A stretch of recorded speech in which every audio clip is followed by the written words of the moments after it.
Voy a hablarles de los criterios de aceptación y rechazo para testigos de Shotcrete, ¿ya? Sergio les comentaba un poco la génesis de esta inquietud, que parte de la base de revisar un sinnúmero de resultados, donde se hacían la entrega de los resultados de manera bastante, digamos, dependiendo del laboratorio, dependiendo de la constructora, y no había una interpretación única de estos resultados, ¿ya? Ahí tenemos la tabla de lo que vamos a ver. En virtud del tiempo vamos a partir. Nosotros tenemos aquí una etapa de control bastante clara dentro del Shotcrete. Tenemos una etapa de control dentro de la mezcla, una etapa de control en el transporte y la estadía de los móviles, una etapa de control durante la proyección y finalmente lo que involucra el ensayo. Dentro del ensayo nosotros tenemos y deberíamos implementar lo que son los controles interlaboratorios y también controles de muestras gemelas, ¿ya? En cuanto a la extracción del panel, nosotros en Chile no tenemos una norma que nos indique las dimensiones o el espesor del panel. Podría algún mandante especificar otro panel o no especificarlo y dejarlo abierto a que sea cualquier panel el que se toma durante el control del Shotcrete. Además, tampoco tenemos estandarizada la distancia entre testigos. Esto es bastante importante porque en estructura sí la tenemos estandarizada y todos sabemos cada cuánto tomamos los testigos, pero en Shotcrete no. Por lo tanto, se da lo que ustedes ven en la foto del medio, donde se ancla la testiguera en la esquina del panel y se va barriendo y se saca el testigo de esa manera, ¿ya? Además, se deberían tomar 3 testigos a 28 días, lo que tampoco se hace desde la misma muestra o del mismo punto, considerar una esbeltez de 1 y 2 y además no tenemos implementado a través de procedimientos ni normativa un descarte o informe de los testigos defectuosos y eso también acarrea bastantes errores en la interpretación de los datos porque a quien le llegan los datos no tiene información respecto de la calidad de los testigos, si el testigo efectivamente es representativo o si tiene algún defecto. No solo estamos hablando de porosidad, sino que estamos hablando también de laminación o estamos hablando derechamente de desintegración de partes del testigo, porque recordemos que no todos los testigos son de panel. Tenemos también testigos que se sacan in situ del túnel y esos testigos a veces se dañan o se desintegran entre la extracción y el ensayo. Y obviamente deberíamos estandarizar lo que son las edades de ensayo y extracción, porque hoy día tampoco tenemos claramente cuándo vamos a ir recepcionando el Shotcrete. En cuanto al manejo y la manipulación de los testigos, nos queda la tarea de estandarizar los tiempos y condiciones de curado inicial. Sabemos que los testigos quedan en la frente y quedan ahí a su suerte, digamos, lamentablemente hoy día para la producción o para el avance del túnel, no es tema para quien construye este tema de los controles. O sea, molestan los paneles, molestan las probetas, por lo tanto se pierden probetas y se pierden paneles. Y eso es una realidad a la que nosotros tenemos que hacer frente y de alguna manera el mandante exigir que tengamos un número de muestras suficiente para poder llegar a alguna conclusión. También tenemos la etapa de traslado al laboratorio y los tiempos de curado de preparación de las probetas. En cuanto al manejo y manipulación de los testigos, las especificaciones de FNARC hablan de muestreo a través de panel. Ya ahí, no sé si se alcanza a ver, pero hay 2 tipos de paneles descritos. Ya la idea, obviamente, es evitar la pérdida de humedad de ese panel. No se debiera mover el panel antes de las 18 horas y esto nos trae un desafío gigante con las constructoras que hacen este trabajo porque, como les comentaba, es muy frecuente las pérdidas de probetas y de paneles dentro del túnel.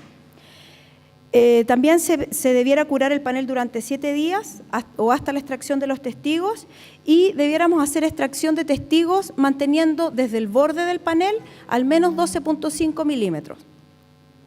En cuanto al ensayo, debiera considerarse el rectificado o el refrentado, ¿ya? Pero también debiera incorporarse una revisión de testigos aptos. ¿Qué quiere decir esto? Revisión de caras paralelas.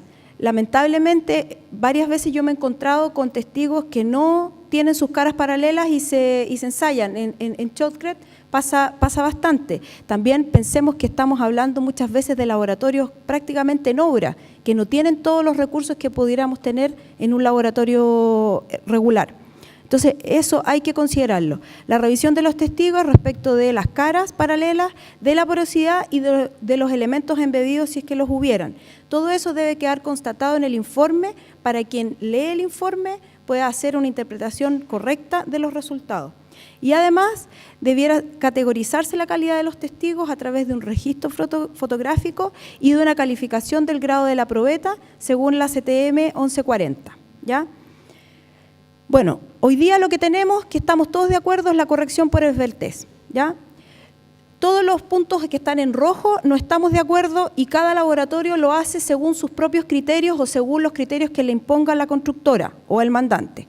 Debiéramos nosotros trabajar con la resistencia directa, que es el cilindro, debiéramos hacer un registro que permita trazabilidad del testigo, porque deberíamos tener un control casi paralelo entre la frente, entre el panel y entre muestreo de probetas de hormigón fresco o de shotcrete recién descargado, ¿ya? Y debiéramos también eliminar las correcciones que se hacen hoy día, lamentablemente, para efectos de entrega de informe. Muchas veces se incorporan factores que están asociados más al manual de carretera que asociados al shotcrete propiamente tal. Entonces vemos resultados con correcciones por las curvas de Ross, vemos correcciones que es la corrección por edad, correcciones por tipo de probeta, si es moldeada o es testigo, correcciones pasado de cubo de 15 a 20 y un montón de factores que se le incorporan a la resistencia que no permiten visualizar correctamente de qué resultado estamos hablando. Aquí ustedes pueden ver 3 fotos de testigos. Estos testigos son de una faena de shotcrete, donde como pueden ver los testigos tienen bastante baja calidad y estos testigos se ensayaron, se emitieron certificados respecto de ellos y con eso el mandante hizo interpretación de resultados, ¿ya? El testigo del medio, como pueden ver, no tiene sus caras paralelas y el testigo 1 tiene una de sus lados bastante desintegrado y el testigo se ensayó en estas condiciones, tal cual. Y ese fue el resultado que se entregó dentro del certificado. Eso es lo que queremos evitar. En este certificado tampoco hubo alguna alusión al testigo, o sea, no quedó claro si el testigo estaba bueno o estaba malo, ninguna observación respecto del ensayo propiamente tal.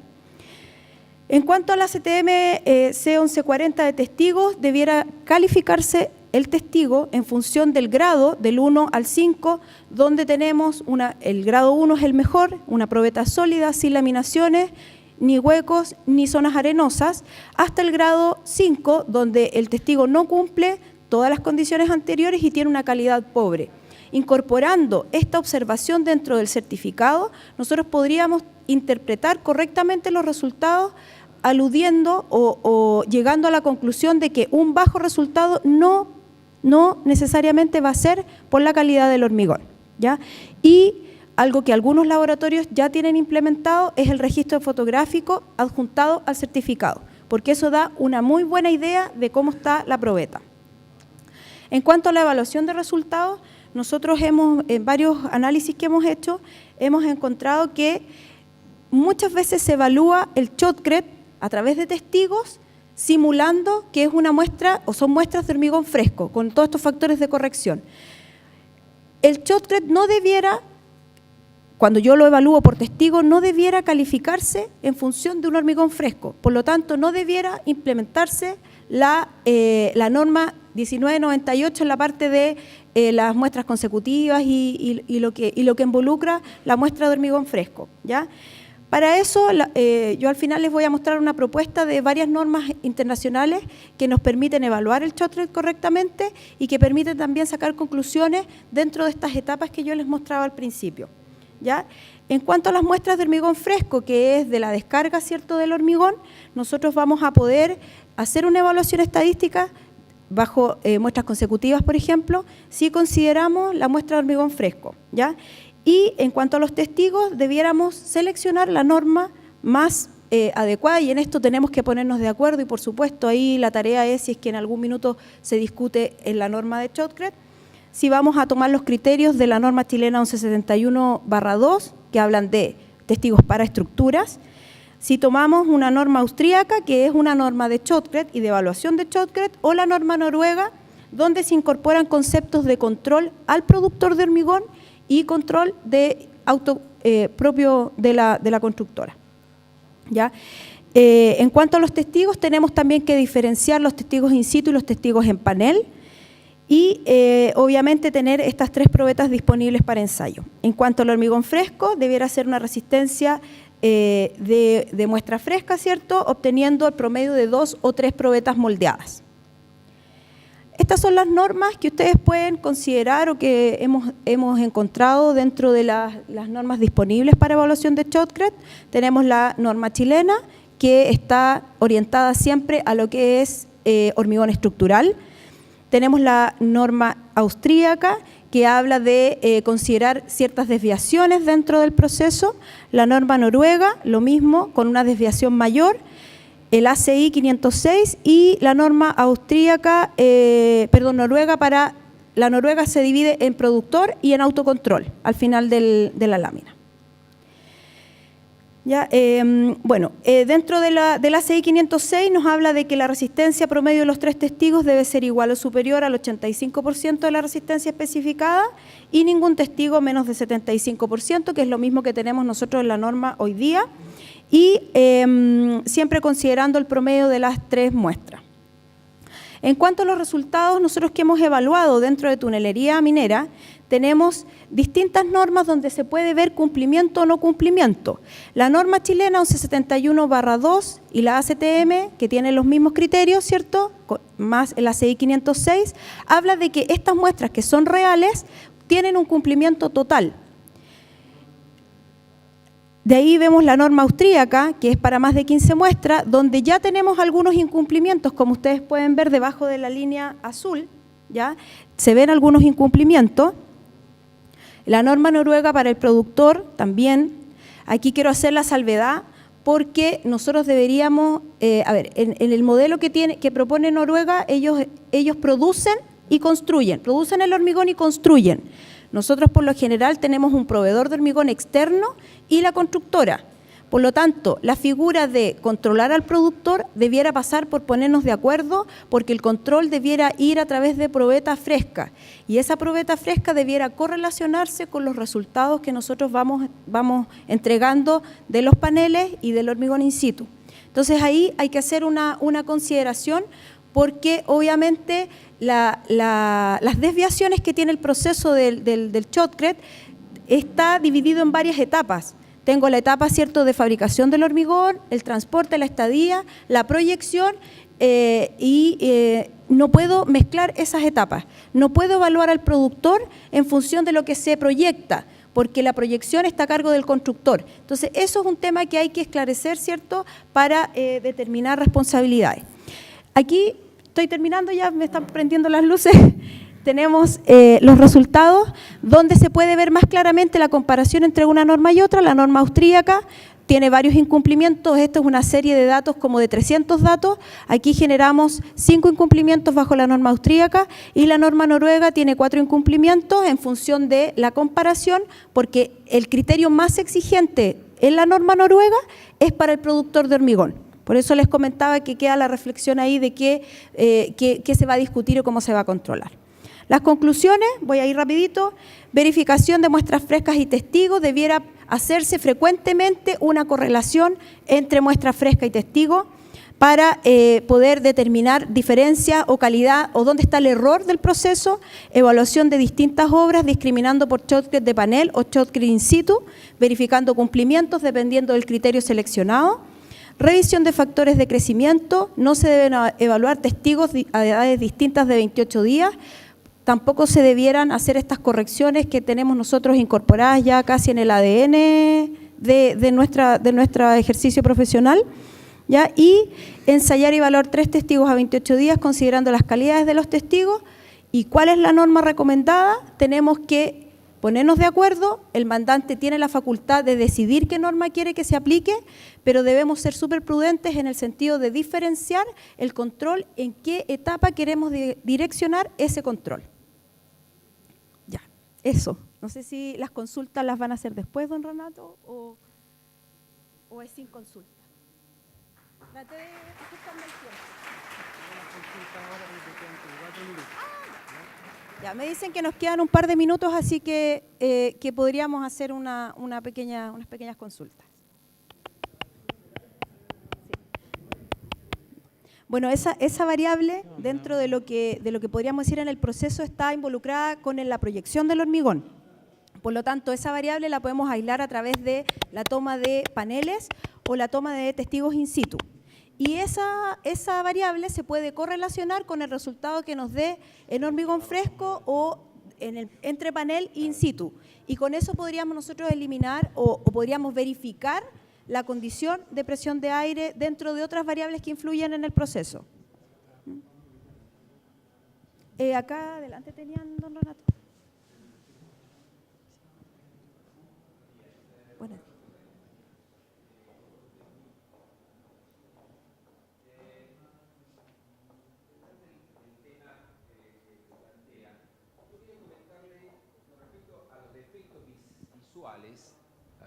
Con respecto a los defectos visuales, hay un caso interesante que es, hay una recomendación de la Concrete Society de Gran Bretaña para el ensayo de testigos de hormigones convencionales, que tiene una plantilla de fotografías para asignarle un valor a la porosidad. Pienso que tal vez podría ser interesante en el trabajo que están haciendo ustedes de hacer una serie de fotografías con los defectos, sí, para que en el reporte se pueda indicar defecto, no sé, D1, D14, para facilitar la interpretación de los resultados. Sí. Gracias por la sugerencia, la vamos a tomar. Hoy día nosotros estamos haciendo un par de tesis en la universidad, yo trabajo en la Universidad Andrés Bello, y estamos haciendo algunas tesis, digamos, también sumándonos a esta experiencia en conjunto, y ahí lo podemos incorporar como una buena propuesta, así que se agradece.